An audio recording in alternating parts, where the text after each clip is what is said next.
To ensure you're CASL compliant, you will need to audit all of your organization's contact lists and databases to make sure that contacts to whom you sent commercial electronic messages, or CEMs, have provided express consent to receive those messages.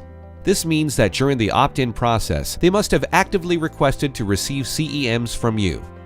If you do not have express consent to send CEMs to your contacts under CASL laws, you must obtain express consent within 3 years of the legislation being enacted on July 1, 2014.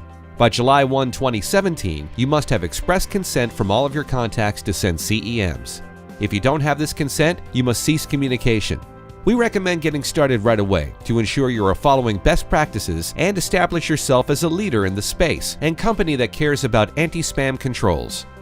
Getting started immediately will also allow you to request a consent at regular, spaced-out intervals to increase your chances of obtaining consent without being too annoying. If you have express consent from part of your database and are not planning to have them provide express consent again, you must be able to prove express consent: when, how, and why it was obtained. If you cannot prove express consent, we recommend having your whole database provide express consent again. You can do this by sending a simple email to request express consent. First, you'll have to go through your lists and databases to come up with the master list of your contacts you'll be sending the CASL Express Consent Request email to and upload the list into your account. Once you've got your list together, you'll need to create the email to send them. This email will give your contacts the opportunity to provide express consent or opt-in to receive CEMs. Setting this up is simple. To get started, you will just need to create an email project using our simple editor and name it.